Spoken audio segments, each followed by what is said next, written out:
কয়েক বছর আগেও ছিলেন সুস্থ সবল, পরিবারের কাজকর্ম করতেন স্বাভাবিক নারীদের মতো করেই। বোকাশোকা স্বামী আর প্রতিবন্ধী একমাত্র মেয়েকে আগলে রাখতেন পরম আদরে। কিন্তু ভাগ্যের নির্মম পরিহাসে এখন উল্টো তাকেই আগলে রাখতে হচ্ছে বোকাশোকা স্বামীকে। অসহায় পরিবারটির এমন নিঃসঙ্গতা নাড়া দেবে যে কারো হৃদয়কে। আব্দুর রাজ্জাক আশিকের প্রতিবেদনে বিস্তারিত জানাচ্ছেন মোর্শেদ আলম। ২০ বছর আগে নদী ভাঙ্গনে হারিয়েছিলেন ভিটেমাটি। তখন মাথা গোঁজার ঠাঁই হারিয়ে দিশেহারা হয়ে পড়েন রফিকুল জুলেখা দম্পতি। তারপর আশ্রয় নেন অন্যের বাড়িতে। ভিটেমাটি হারানোর ধকল সামলে ওঠার চেষ্টায় অন্যের জায়গায় ঝুপড়ি ঘর তুলে থাকতে শুরু করেন তারা। দেশ সেরা প্রযুক্তিপূর্ণ শপ স্টারটেক আছে 19 আউটলেট ও 64 জেলায় ডেলিভারি। Visit startek.com.bd। এর 13 বছর পর আবারও তাদের পরিবারের নামে ট্র্যাজেডি। মর্মান্তিক সড়ক দুর্ঘটনায় গুরুতর আহত হন জুলেখা বেগম। দীর্ঘদিন চিকিৎসা নেওয়ার পর ডাক্তার জানান আর কখনো পৃথিবীর আলো দেখতে পারবেন না জুলেখা। এতে মানসিক ভারসাম্য হারিয়ে ফেলেন তার পরিবারের একমাত্র উপার্জনক্ষম ব্যক্তি, তার স্বামী রফিকুল। তাতেই থমকে যায় সংসারের চাকা। চিকিৎসার অভাবে আর চোখে দেখা হয়নি জুলেখার।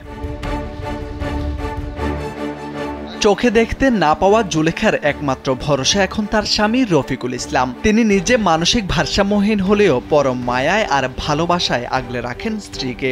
স্বামীর স্পর্শে চলাফেরা করতে পারেন তিনি। যমুনা নদীতে বসতবাড়ি হারানোর পর বগুড়ার ধুনট উপজেলার ভূতবাড়ি গ্রামে বসবাস করেন এই দম্পতি। তাই কাজ করে বানা মানুষের দেয় তাই খায়, কত বসে থাকি কত খায়। তারা কামাই কাজে কি জিনিস বুঝতে পারে না, খেতে পারে না। অন্য যদি তাদের খেতে দেয় সেই হিসাবে খায়, আর তা নাহলে কামাই কাজি করতে পারে না, অসুস্থ লোক সে। আর এইভাবে আমি বলি যে যদি সরকারিভাবে কোনো সহযোগিতা পায় তাহলে আমার মনে হয় সে ভালো খেতে পারবে এবং চলাফেরা করতে পারবে। রফিকুল জুলেখা দম্পতির ঘরে জন্ম নেয়া একমাত্র কন্যা সন্তানও জন্মগতভাবে প্রতিবন্ধী। তাকে বিয়ে দেয়া হয় হতদরিদ্র এক পরিবারে।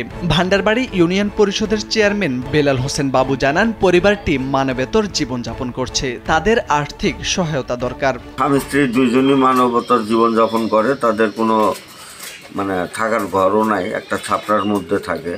তার মধ্যে একজনের প্রতিবন্ধী কার্ড আছে আর একজন মানসিক প্রতিবন্ধী।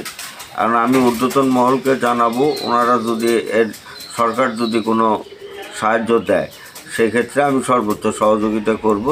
উপজেলা নির্বাহী কর্মকর্তা আশিক খান জানান, তাদেরকে খাবার ও আর্থিক সহায়তা দেওয়া হবে। যেহেতু তারা একজন মানসিক এবং একজন দৃষ্টি প্রতিবন্ধী, আমাদের সরকারের তরফ থেকে যে ঈদ সামগ্রী উপলক্ষে শুকনো খাবার বা অন্যান্য আর্থিক সহায়তার যে সুযোগটা রয়েছে সেটা আমরা অবশ্যই খোঁজখবর নিয়ে তাদেরকে দেওয়ার চেষ্টা করব। সরকারি আশ্রয়ন প্রকল্পের ঘর আসলেও এ পরিবারটির ভাগ্যে তা জোটেনি। সরকারের পাশাপাশি পরিবারটির পাশে দাঁড়াতে বিত্তবানদের এগিয়ে আসার আহ্বান স্থানীয়দের। মোর্শেদ আলম, কালবেলা।